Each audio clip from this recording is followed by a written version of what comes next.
ప్రస్తుతానికి ఇద్దరు కలిసి ఉన్నారు, విడిపోయారు? లేదండి, విడిపోయారని తెలిసింది. ఆ మధ్య విడాకులు కూడా అయిపోయాయని చెప్పాడు. నాకు ఒక ముక్క చెప్పాడు, జస్ట్ విడాకులు అయిపోయి ఎక్కువసేపు మాట్లాడు, జస్ట్ ఒక ముక్క మాట్లాడతాడు, కట్ చేసేస్తాడు. మనం ఫోన్ చేసామంటే మళ్ళీ సీరియస్గా మనం మాట్లాడతాడు. అన్నాడు. సర్లే చట్ట ప్రకారంగా అయితే బాగుంటుందిరా, చట్ట ప్రకారంగా చేయకపోతే దెబ్బ అయిపోతావు అనేసి మా పిల్లకి చెప్పమ్మా వాడికి అంటే ఆ చట్ట ప్రకారంగా అయిపోయిందట అంతవరకు తెలుసు. ఆ తర్వాత మళ్ళీ ఇంకా ఇడిపోయారో లేదో అంతవరకు తెలియదు. నాకు తెలిసింది వరకు చెప్తాను. అంటే ఏమన్నా కోరికలు ఉండేయా? బాగా డబ్బు సంపాదించాలి, లేకపోతే సినిమాల్లో నటించాలి, ఇలాంటివి ఏమన్నా ఉండేయా? ఇప్పుడు ప్రతి మనిషికి కోరికలు ఉంటాయండి. నాకు ఇలా విమానం కొనుక్కొని దీర్ఘాలని ఉంటుంది, అవుతుందా? మన కోరిక లేదు. న్యాయమైనవి ఉంటే ఆశలు ఉంటాయి, ఆశ ఉంటే తప్పులేదు, కానీ మనకు తగ్గ ఆశ ఉండాలి. ఎప్పుడైతే నన్ను దేశ పెద్ద నాయకుడిని అయిపోతానా, అది తప్పు కదా. మనం ఎంతో ఉందో మనం సాధించుకోగలం ఆశ ఉంటే పర్వాలేదు, సాధించుకోలేము దానికి ఆశ ఎందుకు? ఆశ ఉంటుంది. ఇలా సినిమాల్లో అప్లోడ్ చేయడం ఇలాంటివి మీకు ఏమైనా తెలుసా?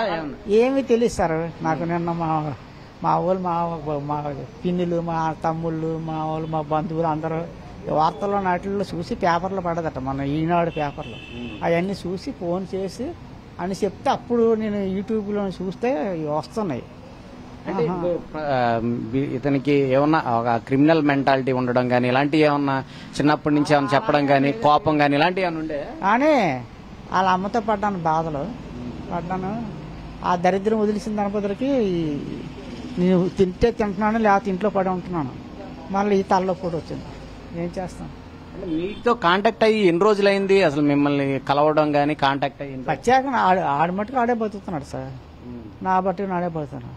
ఆడు ఏనాడైనా డబ్బులు అంతకుముందు ఒకసారి అడిగాడు, లోన్ పెట్టి ఇచ్చాను డబ్బులు. ఆడు అడిగితే నేను ఇచ్చాను, కానీ నేను ఆడిని అడగను, ఆడిచ్చినా నేను తీసుకుని అప్పుడు ఇచ్చానులేండి, ఎక్కువ ఇచ్చాను. పోనీ అడిగి మన పిల్లలే కదా. ఇప్పుడు కోట్లు సంపాదించారన్నారు, మీకు ఎప్పుడు డబ్బులు కావాలని అడగటం కానీ ఇలాంటివి ఏమన్నా చేశాడా మిమ్మల్ని అడిగి డబ్బులు? ఈ మధ్య ఏం అడగలేదు సార్. మీరు చెప్తేనే నాకు తెలుస్తుంది, నాకు అంతవరకు మీరు చెప్పే వరకు నాకు తెలుస్తుంది. మరి నాకేమో తెలిస్తే చెప్పడానికి ఏం భయం. వైజాగ్ నుంచి వెళ్ళిపోయి ఎన్నాళ్ళు అవుతుంది? 15 సంవత్సరాలు దాటిపోయిందంట. అంటే ప్రస్తుతం ఆయన పెళ్లికి ముందే వెళ్ళిపోయాడు. ప్రస్తుతానికి ఆయన అరెస్ట్ అయ్యాడు. చివరిగా మీరు ఏం చెప్తారు దీనికి సంబంధించి, కేసుకు సంబంధించి? నేనేం చెప్తాను సార్, నా చేతిలో ఏముంది? నాకు పోలీసు